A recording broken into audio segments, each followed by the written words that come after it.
జారీ చేసింది. ఏపీలో పోలింగ్ తర్వాత జరుగుతున్న హింసపై ఆగ్రహం వ్యక్తం చేసింది ఈసీ.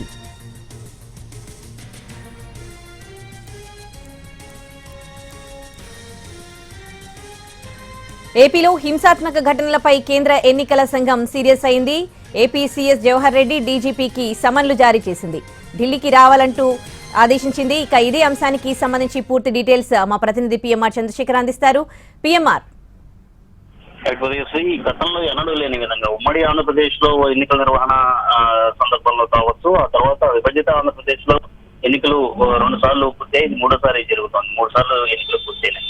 సో ఇప్పటి వరకు ఎన్నడూ లేని విధంగా పోల్ అనంతర హింస, అంటే పోలింగ్ అనంతరం జరిగిన హింస మీద ఇప్పుడు చాలా ఎక్కువగా జరుగుతుంది. దీని మీద ఈసీ కూడా చాలా సీరియస్ అయిన పరిస్థితి కనిపిస్తుంది. ప్రధానంగా చూసుకుంటామంటే పోలింగ్ అనంతరం తాడిపత్రి, మాచర్ల, చంద్రగిరి, నర్సరావుపేటలో హింస ఇంకా కొనసాగుతూ ఉన్న పరిస్థితి చాలా స్పష్టంగా కనిపిస్తుంది. పోలింగ్ 13వ తేదీన జరిగితే ఇవాళ 15వ తేదీ, అంటే వరుసగా 3 రోజుల పాటు హింస జరుగుతున్నా దీన్ని ఎందుకు నివారించలేకపోతున్నారు ఏపీ యంత్రాంగం కావచ్చు, ఏపీ సీఎస్ అలాగే డీజీపీ ఎందుకు దీని మీద చర్యలు తీసుకోలేకపోతున్నారు, హింస జరగకుండా ఎందుకు ఆపలేకపోతున్నారు అన్న అంశానికి సంబంధించి చాలా సీరియస్ అయినట్లుగా మనకు అందుతున్న సమాచారం మేరకు తెలుస్తుంది. సో ఈ మేరకు వీళ్ళిద్దరి నుంచి సీఎస్, డీజీపీ నుంచి పర్సనల్ గా వివరణ కోరేందుకు శుక్రవారం ఢిల్లీకి రావాల్సిందిగా, స్వయంగా వచ్చి వివరణ ఇవ్వాల్సిందిగా ఈసీ ఆదేశాలు జారీ చేసినట్టుగా తెలుస్తుంది.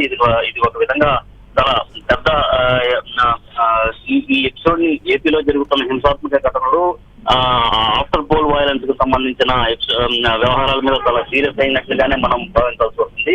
సో ఈ అంశాలకు సంబంధించి వివరణ కోరడం, అలాగే దీనికి సంబంధించి నివేదికలు కోరడం అనేది రెగ్యులర్ గా జరిగే వ్యవహారం. కానీ పర్సనల్ గా వచ్చి ఎక్స్ప్లెనేషన్ ఇవ్వాల్సిందిగా ఆదేశాలు జారీ చేశారంటే ఈసీ ఏపీలో జరుగుతున్న పరిణామాల పట్ల చాలా సీరియస్ గా వ్యవహరిస్తుందని చెప్పి చాలా స్పష్టంగా జరుగుతున్న పరిణామాలను బట్టి మనం అర్థం చేసుకోవచ్చు.